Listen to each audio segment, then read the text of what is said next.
Whispers from Below, a horror podcast by Justin W. Geis. Scary stories, both real and fake. Hello, listeners.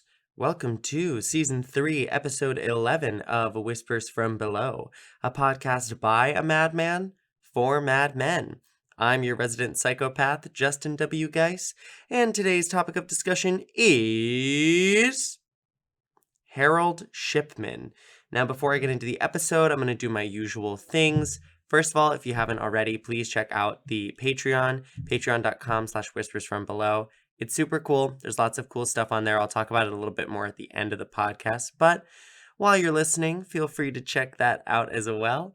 The second thing is that this episode does have some dark content in it, but for the most part, it's kind of tame. Strangely enough, like it's really not that crazy or wild or disturbing. It's more interesting, at least to me. But granted, I talk about like torture and rape and murder like all the time, so I'm a little bit skewed, but I do think that this would be an acceptable episode for some of my younger listeners. Maybe not like young listeners, but younger. You'll probably be okay during this. So, without further ado, let's get into the episode. So, for those of you that don't know, Harold Shipman is a British serial killer. He was convicted of 15 murders, but I mean, we pretty much know that he did upwards of like 250 murders. A lot. He's like one of the most, I think he might have one of the highest body counts, one of the highest suspected body counts out of like any serial killer ever in the world. But just some background information on him so you sort of understand him a little bit better. He was born on January 14th, 1946 in Bestwood Council Estate in Nottinghamshire, England. He was the second of 3 children, so he's got that middle child complex thing. And he was extremely close to his mother. They were like best friends, like super, super, super close. I know where you think that's going, but he's not gay. I know that that's where like my brain, when I read that, I was like, was he gay? But no. Fun fact, prior to this episode, I knew nothing about this man. I didn't know his name. I didn't know anything about him. And I was like, I want to do like a serial killer episode this week. So let's just see like most deaths accounted for a serial killer, because I Google things like an old person.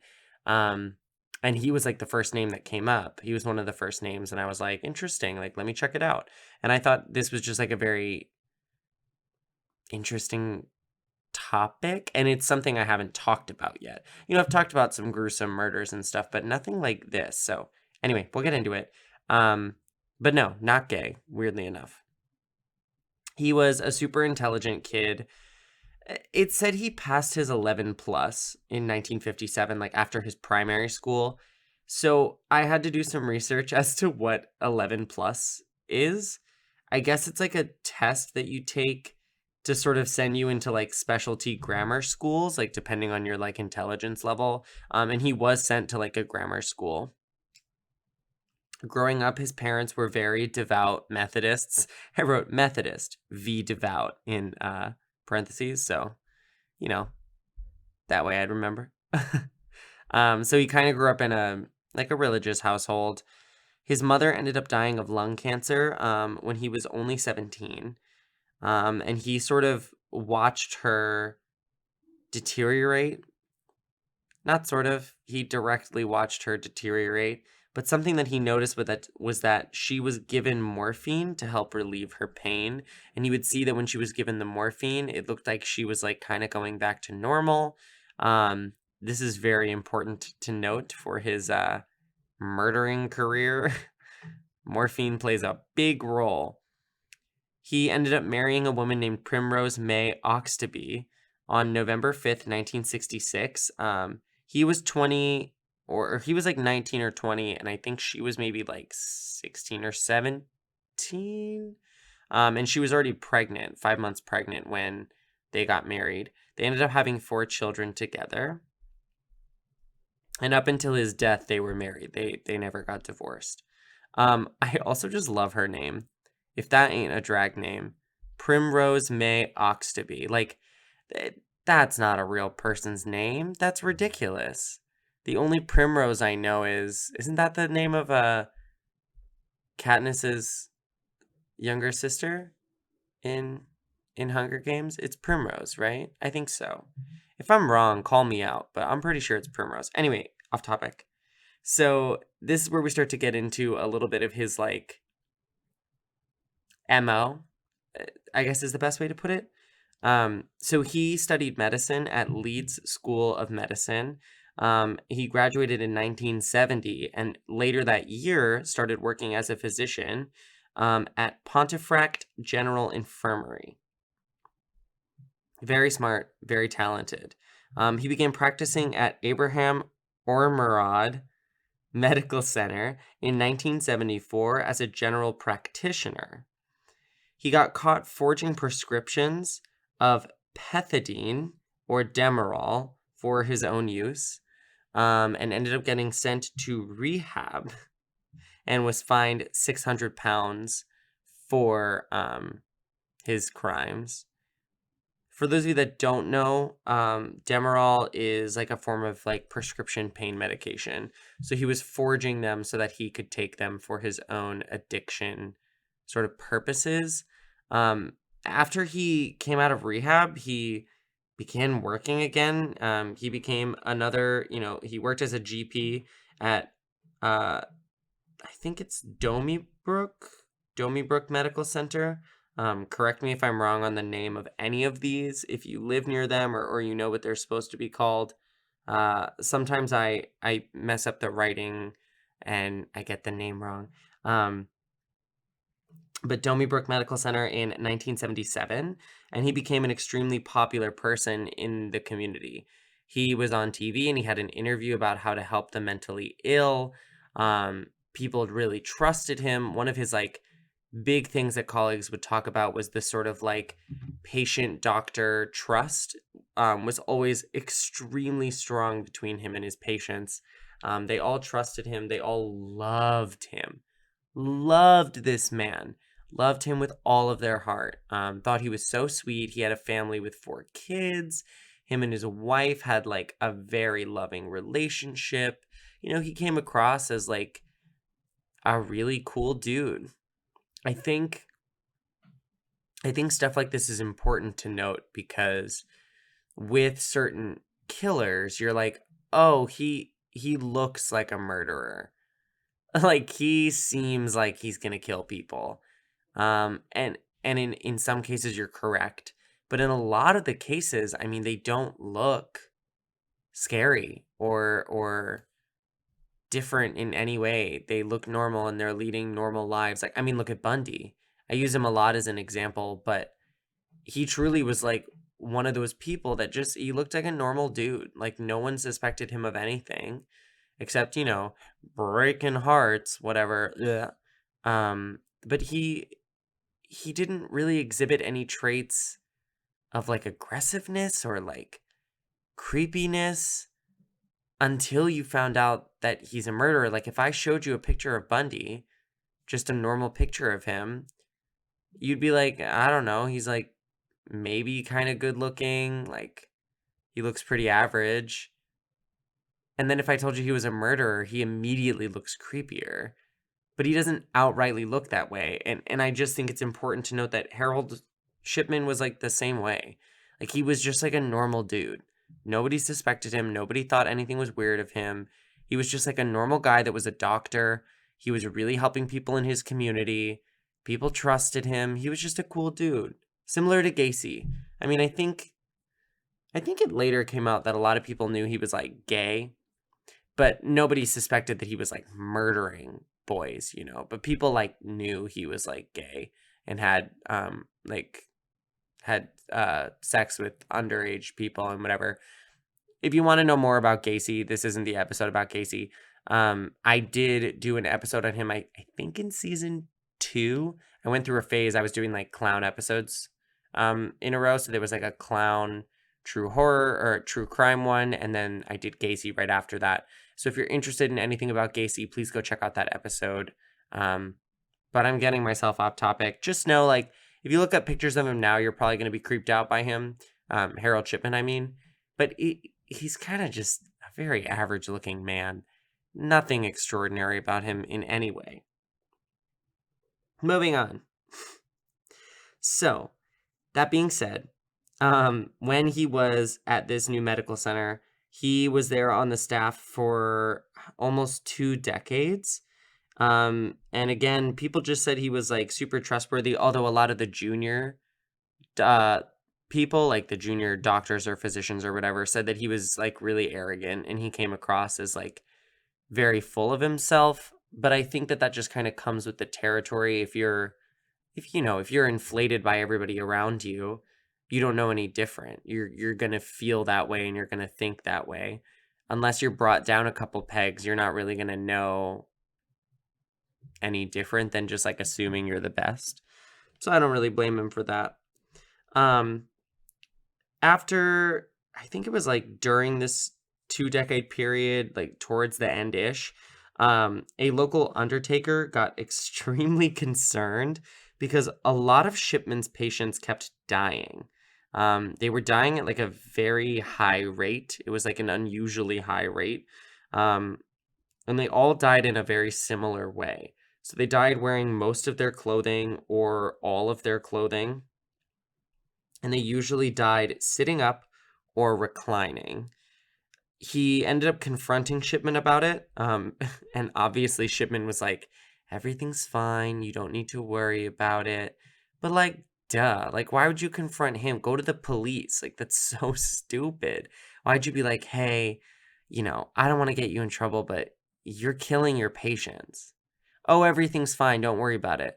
Oh, great. I feel better now. Like, of course he's not going to admit to killing it. Like, how dumb are you, dude? Anyway, not only did the local undertaker get concerned, but Dr. Susan Booth, who was a colleague of his, also got concerned. And she ended up telling the coroner's office, who then called the police. There was an extremely lazy investigation done. They had like their worst people on the job and they didn't do a good job and they kind of half-assed it, and then they cleared him because they saw that there were medical records that corroborated his story of how everybody died.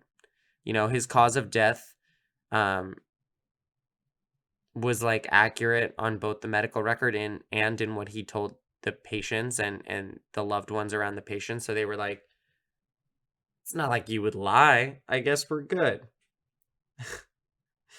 So later, this is just like a side note, but like later when they did like an actual investigation, and not even like with a lot more detail, like just a thorough investigation like you should with any case, it came up that he had altered his medical records to corroborate their deaths as he had pronounced them. So like just a little bit of digging could have stopped the murder of like a bunch of people, and a lot of the victims past that point, or even the suspected victims past that point, really, really dug into the police and were like, so really quickly, why don't you want to do your job? What's going on with that? Because you could have saved all of these people's lives if you just like didn't. Not the victims got mad. The victims' families got mad. Sorry, the victims can't get mad. They're in the ground or cremated. Whatever. So part of the problem with this investigation was that they believed that he was this sort of like loving father, like caring doctor. He really used the like, I'm a caring doctor, I have a family, I care about you sort of angle, and that sort of protected him for a while. Because he sort of clung to this. I mean, he never even admitted or confessed to any of his crimes before his death. That's the other thing too.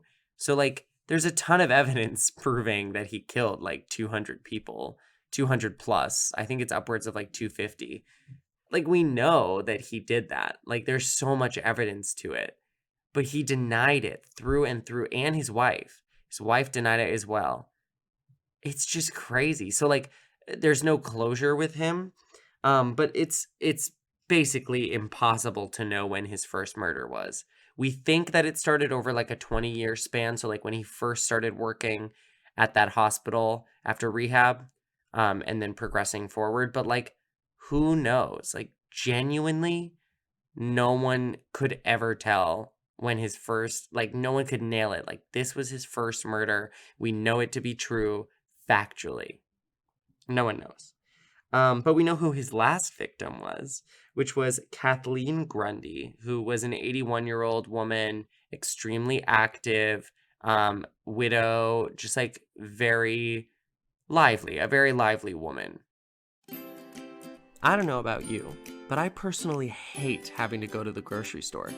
It takes up so much of my day when I could be starting a new hobby with that time, like soap carving, or collecting the sick bags out of airplanes. With Instacart, it makes grocery shopping fast and easy, all while allowing me to stay in my underwear.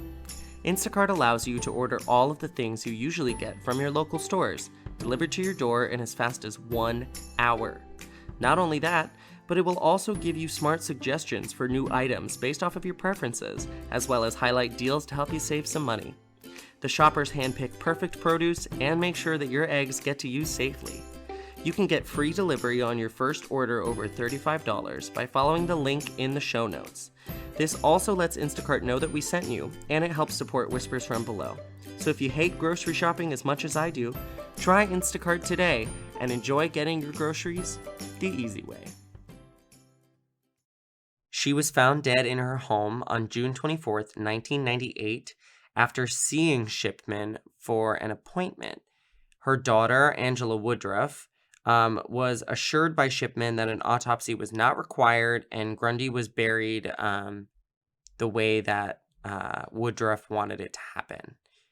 Now, Woodruff was a lawyer, and she handled a lot of her like mother's affairs, so she was extremely shocked to learn that there was a new will, and not only was she not on it, but a lot of the assets and the estates were given to Dr. Shipman. So she immediately was like, it's foul play, like he murdered her. There's no way. So she was convinced that he forged the note, and that he murdered her for her money, whatever. She told local police about it, and they began an investigation because immediately the main detective looked at the note and the whole situation and was like, yeah, he murdered her. Like, let's go for it. Let's figure this out officially. They ended up exhuming the body of Grundy and then autopsying it. Is that a verb? Autopsying? They did an autopsy of it. I don't know how to say it. But it showed that she had died of a morphine overdose, and this overdose had been administered to her within 3 hours before her death, which was the exact time that she had been with Dr. Shipman for the appointment. So because of this, they were able to get like warrants and stuff like that, and they raided his home and found medical records, a collection of jewelry, but like a weird, like it wasn't like 2 pairs of earrings and like bracelets. It was like all kind of like mismatched and weird and very strange. And they also found that he had an old typewriter that it had been very clear was what he forged the will note on. Keep in mind, this is like the 90s, so like there are like digital medical records at this point. But like he used a typewriter. Like he had a typewriter. Like that's so sus. Why would you have a Anyway, why would you have a typewriter? There is no just use a font that looks like a typewriter, right? Like we don't need those anymore. They're cute as like a decoration piece if you're like a writer, but like who actually writes on a typewriter past like 95? Because I feel like early 90s, well, actually, I don't actually know. I wasn't alive then. But I feel like maybe like late 80s, early 90s, I could still see a typewriter being used as like a weird, like, sort of like fuck the man thing. Because like that was a thing in like that era. Maybe I'm incorrect about this. I'm probably incorrect about this, and my Gen Z-ness is showing. But like, I can't imagine anybody using a typewriter past like the 90s. Like it just doesn't make sense to me. Anyway, that's not the point of this. He had a typewriter. It was very sus. He murdered people. Moving on. So after they raided his home, they realized very, very quickly that this was going to extend beyond just one murder. He had so many different medical records and stuff, and they were like, there's no way that this is just one murder. That this is more. This is a bigger case than we thought it was. As they started to progress through the case, they found out that he had always recommended cremation to his patients. So he would say, hey, so-and-so died. This was their cause of death. This was the time. It was really unfortunate. I'm positive about it. There's no need for an autopsy. I recommend cremation.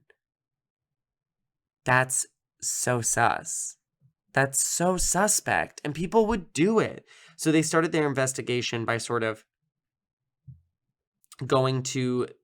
but like giving priority to the victims that were buried, had direct correlation with Shipman prior to their death, and weren't cremated, were like actually physically bodies. So they started autopsying them. They found that they had all died from like morphine overdoses and stuff like that. And they realized that this was all like one man. Just like a lot of evidence against him, right? So then we find out that if any of his patients ever raised questions, he would provide them with computerized medical notes that corroborated his cause of death pronouncements. So I kind of mentioned that earlier, but they had like digital certificates of death, documents, stuff like that. And he would send them these like edited medical documents that had what the cause of death was on it, even if that, wasn't exactly what happened. And that would usually calm you down if you received that from a doctor, because why would a doctor lie to you about that? That's so weird. But every alteration that he made on the computer would be time-stamped. And because he was like a little bit older and like didn't understand the technology, he didn't realize that it was getting time-stamped. So they had like factual evidence timestamps of every time he altered the medical documents. Like, I just, and he just denied it all. And I think that's the audacity to just deny this after there's so much evidence piled up against you. It's crazy. I know typically, for those of you that have listened to me for, oh my God, it's almost a year. For those of you that have listened to me for like almost a year, you know that like normally when I talk about serial killers, I spend a lot of time talking about like the murders themselves and how they went down. But like, we don't know a lot because he never confessed anything, even though we have all this evidence. So the more fascinating part about this case is the vast amount of evidence that we have against him that just he denied tooth and nail. Was like, it couldn't be me, couldn't be bothered, couldn't be me. I would never do something like this. It is just fascinating. Anyway, he ended up getting charged with 15 counts of murder on September 7th, 1998. Like I said before, he never confessed, but also his wife maintained his innocence as well. She denied it up until his death, was like, never, ever, ever. And even after death was like, never would my husband do that. He's too nice. His death was not of natural causes. He was hanged. He hanged himself the night before his 58th birthday on January 13th, 2004. People were extremely up in arms about him taking his own life. It felt unjust. It didn't feel right. They never got closure. The families of the victims were like, we like know it's him, but we don't actually know. Like, what if that person's still out there and it really wasn't him? And then he never confessed, and so we don't know. There's like an open-ended sort of scenario there that they have to deal with, and that's very unfortunate. Also, his wife was devastated, and I mean, I'm kind of pissed about it because, like, he was sentenced to life in prison, and I feel like you should just serve that term for what you did. But if you can't take it, whatever. He hanged himself with his bed sheets.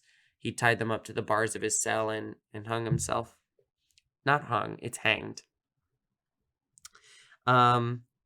This death and his crimes, they led to a lot of different changes in the UK medical system. It was called the Shipman effect, specifically with how they went about dealing with death certificates, how like private practices were run, how hospitals were run, general practitioners. There was a lot of stuff that changed so that they could avoid a similar situation. So although what he did was completely awful and he should have been stopped earlier, it is kind of beneficial to know that it happened and to recognize it so that sort of they could put precautions in place to protect patients. And I just think that that's interesting that they took this awful, terrible thing that happened and they were like, all right, let's make it. Now we have to change this and we have to make it different and we can't let this happen again. And I just think that's very admirable, you know? One of the things that changed that I thought was really interesting was that they changed the cremation forms, like the documents that you sign. And there were questions that basically asked if the person was murdered. It said things like, do you have any belief that the person died through unnatural or unusual causes, or like if the person died through any strange or unusual causes, like things like that. It had like two questions that basically were like, do you think they got murdered? And if you said yes, they would deny it and be like, you have to get an autopsy, or you have to get an autopsy an autopsy beforehand, or you have to have them buried until we know for sure what the cause of death was. So stuff like that was put in place to also keep, this sounds bad, but like to keep evidence in the event that so-and-so was murdered. Also, there's like tons of documentaries about him. That's like all the information that I really have today. I know this is kind of a shorter episode, but there are tons of British documentaries about him. He spawned lots of copycats. He's super popular there. They have a lot of stuff about him.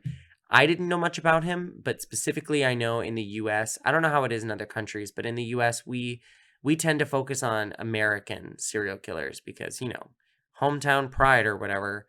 So like the people that we hear about all the time are like Bundy, Dahmer, Gacy, you know, these names that are just ingrained in us, Zodiac Killer, Unabomber, like things like that. I feel like we don't know a lot of the killers from other countries. Like we just don't know about them. I think that's a little weird because this is awful what this man did, and it's fascinating. I mean, he was a medical professional. He was helping people and then murdering people, and nobody knew for like 20 years. Why did I not know about this any sooner? That's crazy.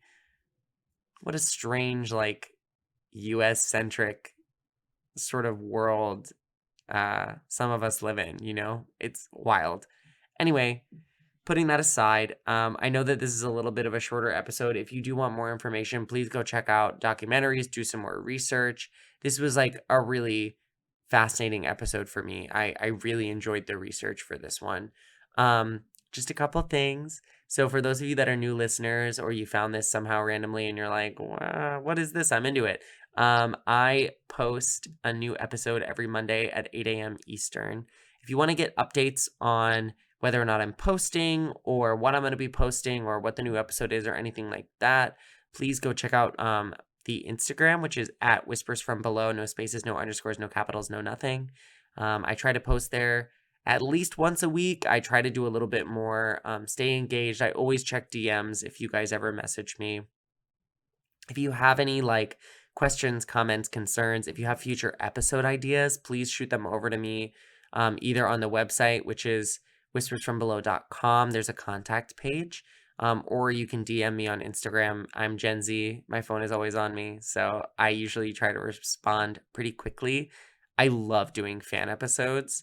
It's probably one of my favorite things ever. It's either something that I didn't think you guys would be interested in that I'm interested in, or alternatively, it's a topic that I know nothing about And then when I research it, I learn a lot, and I think they're super cool. So if you have any ideas for me or future episodes, please, please, please let me know. Speaking of the website, great segue, Justin. Whispersfrombelow.com. You can download episodes there. I have a lot of merch. We've got like pillowcases, apparel, stickers, all sorts of cool stuff that you can go check out. I have a Whispers from Below sticker on the back of my like podcast shield.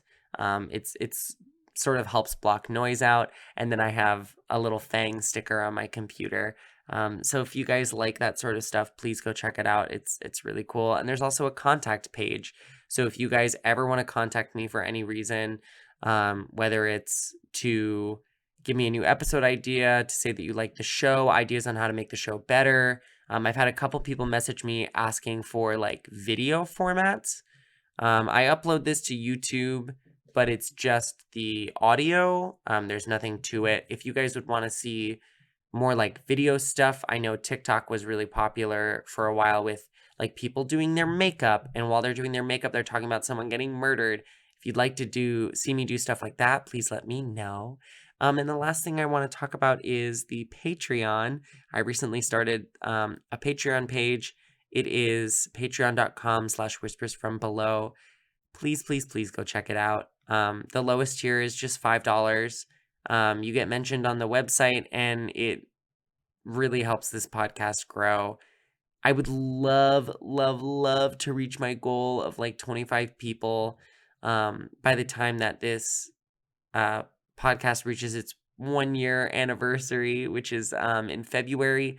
So if you guys are interested at all, even if you just want to do a one-time pledge of like $1, that would be so incredible and amazing. I would love to see this show grow so much more than it already has, and turn into something that I just get to do all the time. And the more support I can get, the more cool stuff I can put out for you guys. And so share this podcast if you like it. Share it on all platforms. It's available on Spotify, iTunes, pretty much anywhere that you find a podcast, you can find this one. Please share it with your friends. If you want to share it on social media, please tag at Whispers From Below, and also tag me. My Instagram handle is JUTIN_geese. It's just like makeup and my dog and my lovely boyfriend. So if you guys do ever post anything about the podcast or want to, please tag me and the podcast in it. I love this show, and I just really want it to grow. So please go check out the Patreon. There's bonus episodes. There's merch that you can only get through there. Stickers, t-shirts, customized water bottles, courtesy of the Sticker Bar Boutique. They are absolutely fabulous. I use it every single day. It's my go-to water bottle. It's fantastic. So please go check it out. It's cool. I'm excited about it. Other than that, remember, not all doctors are good people, though I would like to assume most of them are. Apparently, morphine is a really nice way to go from what I was reading. Fascinating stuff. And please be safe, and Happy New Year. Let's make 2021 way better.